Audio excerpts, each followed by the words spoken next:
Welcome to the deep dive. Ever looked into still water and seen something else? Not just your face, but maybe something older, truer, perhaps even a bit frightening. That's exactly the feeling this world evokes. We're talking about a city, a kingdom, where the sunset makes the nearby lake look like it's filled with blood. Crimson, yeah. And there are these unnerving local legends too, right? Like stone tigers that supposedly come alive at night. Exactly, crumbling statues stalking the streets. And that central idea that water, especially the lake, reflects your true self, it sets a very specific, unsettling tone from the start. Okay, so our mission today is to really dive deep and try to untangle this fantasy world. Its intricate parallel realities, powerful sorcery, a royal family tangled up in secrets, disappearances. Yeah, lots of disappearances. We Mm. need to figure out who's missing, who's actually in charge, and what ancient power might be, pulling the strings behind it all. And the sources we have map out this whole conflict. It really hinges on the world structure itself, doesn't it? It really does. You got the kingdom, the city that's the messy, everyday reality people live in. But then there's the lake, The tranquil lake. right? And it reflects this other city, Yeah. the eternal city, perfect, timeless, unchanging, like a pristine blueprint of the real one. And the connection between these two places, the real and the reflection, that seems to be the key vulnerability. Absolutely. It's a doorway hiding in plain sight.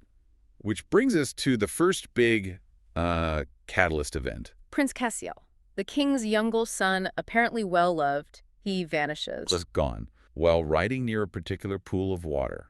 And the detail from his companion, Jesse, is crucial here. What did Jesse say again?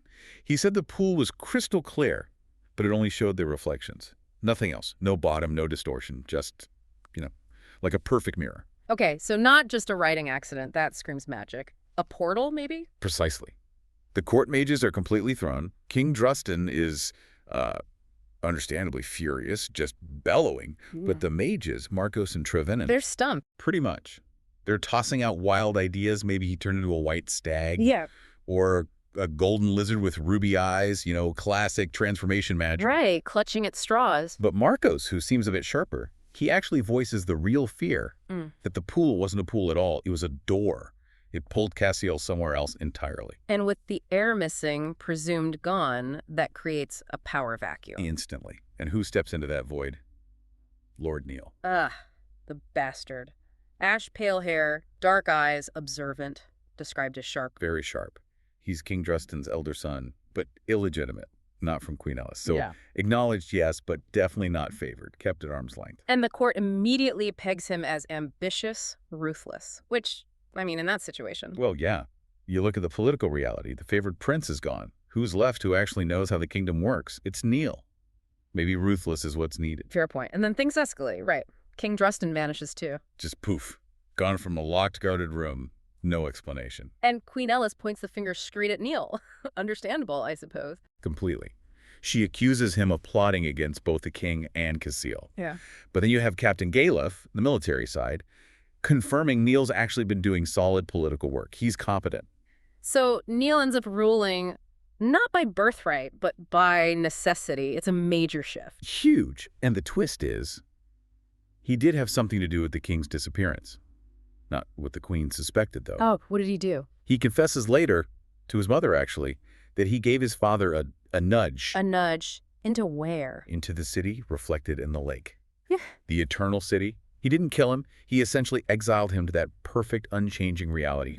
Neutralized him politically without getting his hands dirty with regicide. Wow. Okay, so let's track this. Cassiel is trapped behind some kind of mirror door. King Drustan is wandering the eternal reflection city. And Neil, the bastard, is ruling the actual city. Exactly. The royal line is scattered across realities. It's not just about who sits on the throne. It's about which reality holds power. Which brings us to the other key player emerging from outside the court, Timou. Yes, Timou. Described as Capone's pale, quiet daughter. A winter child. Raised far away from all this palace intrigue. And her father, Capone, he was a mage. He was. And he taught her something really important about Magecraft. That its heart is stillness. Quiet, centered power. Remember that? Stillness, got it. But like Neil, her story starts with absence, right? Her father is missing. He is. Her quest isn't some grand pronouncement. It starts small, almost accidental. She's looking through old books as she whispers a name she barely remembers glimpsing in her father's eye once. Lillian? Leanne, and an old sealed book just opens for her. And inside? Two images jump out. One of a really harsh-looking ancient sorcerer, Disappearance, and the other, a woman with Timou's exact features, pale, sharp. But this woman has stark white hair and this deeply unsettling dark smile. Chilling. So that's the clue that sends her off to the city. That's the push she needs. She has to find out who this woman is and what happened to her father. And her journey itself is magical through the great forest. Oh yeah, the forest is definitely enchanted. It supposedly changes size, the trees whisper things, classic enchanted wood. And she encounters another one of those strange pools. Another reflection. But this time, it's not just her reflection. It's a version of her with black, empty, moonless eyes. Super creepy foreshadowing about her heritage. And she's traveling alone. I thought someone wanted to go with her. Jonas, from her village. He offered, but she turned him down. Wanted to do this herself. A decision that has consequences later. Right. So she arrives at the palace in the city, and who does she run into? Straight into Neil, the acting king. Yeah. And the recognition is instant. How so? They're standing there, maybe near a large silver-framed mirror the sources mentioned, and they just see it. The shared features, that pale hair, the sharp bone structure, it clicks. They're half-siblings. Exactly. Linked by blood and clearly by something powerful and probably dangerous. And just as they realize this... The source of that shared heritage makes her entrance. Lelienne. The woman from the book, the woman with Timou's face but white hair and that dark smile. She just appears. Steps right out of the mirror. Confirms it right there. These mirrors, these reflections, they're doorways. She crosses over from that mirrored realm into theirs.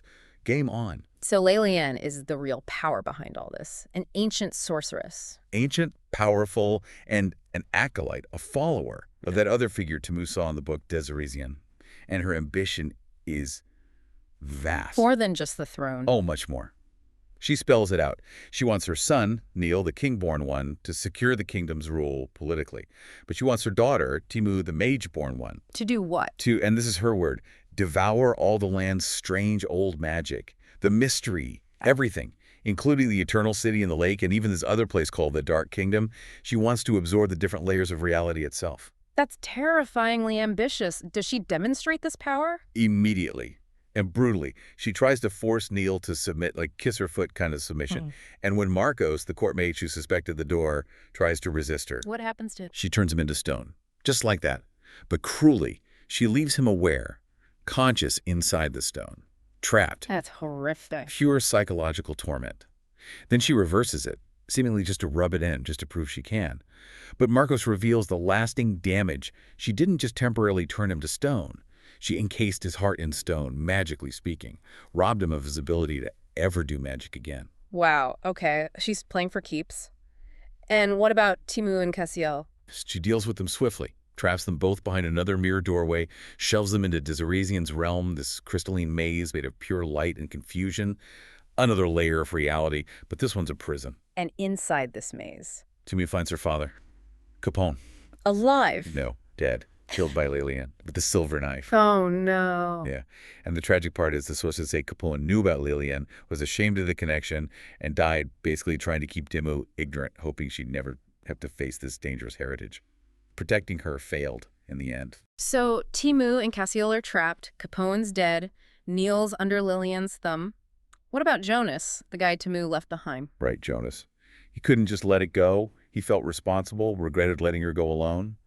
So he follows her trail. Where does it lead him? Not the maze, surely. No, somewhere else. Somewhere darker.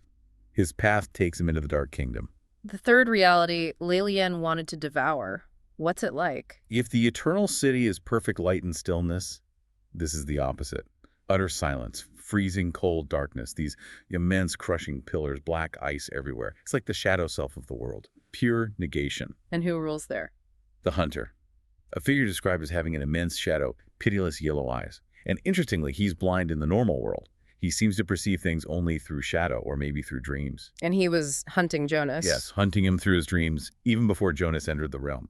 He knows Jonas is there, knows why he's there. To save Timou. Exactly. And Jonas confronts the hunter, desperate for the power to fight Lelienne, but the hunter demands a terrible price. What kind of price?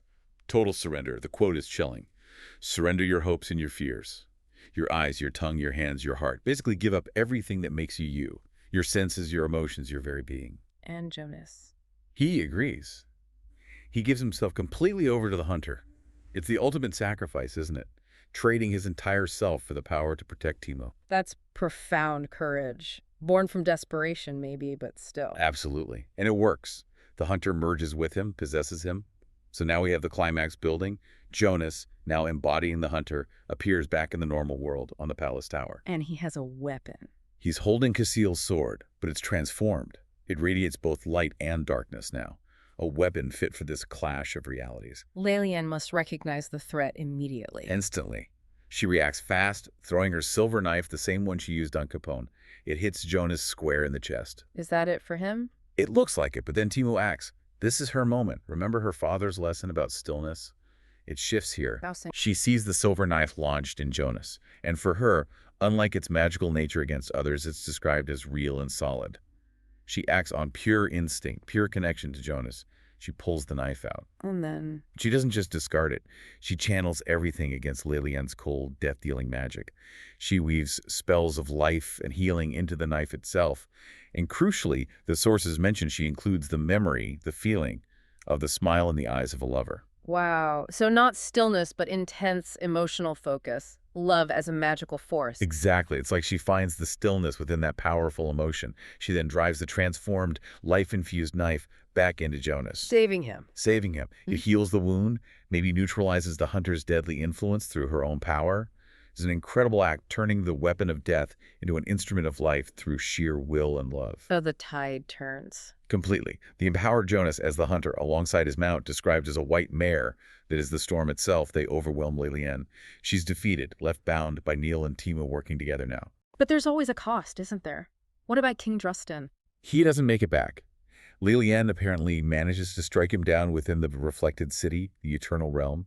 He gets stabbed there, and his body just fades away into shadow.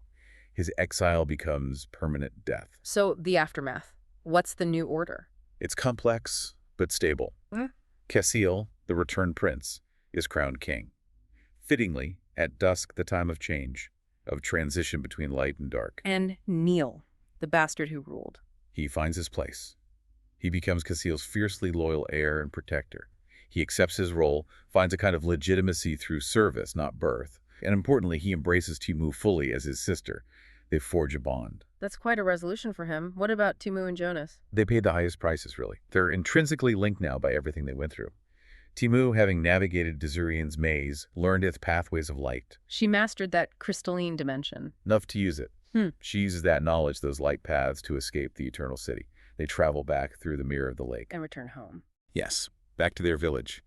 And the shift is jarring. From the endless summer of the Eternal City, they step out into the crisp, pure winter of their home reality. A sudden snapback. Okay, so stepping back from the narrative. Yeah. What are the big takeaways here for us, for you listening? I think there are three core insights. First, identity is incredibly complex, layered, and often dangerous, especially when it's tied to powerful lineages like Neil and Timou discovered. Their shared blood was both a key and a threat. Right. Second, courage often demands immense sacrifice. Not just bravery in a fight, but the willingness to give up fundamental parts of yourself, like Jonas did with the hunter, and maybe even Timou's willingness to channel love so fiercely. Trading self for power, or maybe for protection. And the third takeaway. Reality isn't simple. It's not singular. This world explicitly shows us layers, the tangible world, its perfect reflection and its dark shadow. They exist side by side, influencing each other, accessible through things as simple as a pool of water or a mirror. Understanding those layers is key. So let's end with something to think about, drawing on that idea of Magecraft. Capoan taught Timou that stillness is the heart of Magecraft, a sort of quiet, centered control. But Timou's breakthrough moment, saving Jonas, wasn't just about quiet stillness. She realizes, the source says, that stillness can exist at the center of your heart, even if your heart is filled by love. It's stillness within intense emotion, not devoid of it. Which leads to a really interesting question for you to consider. In this whole story, what was truly the greatest magical power? Was it the ancient, raw, calculating sorcery of Lelian, cold and powerful? Was it that focused emotional commitment, the love and sacrifice that let Timou weave healing into a death knife, and gave Jonas the strength to make his terrible bargain with the hunter in the first place? Yeah. Which kind of power ultimately shaped this world more? Something to ponder.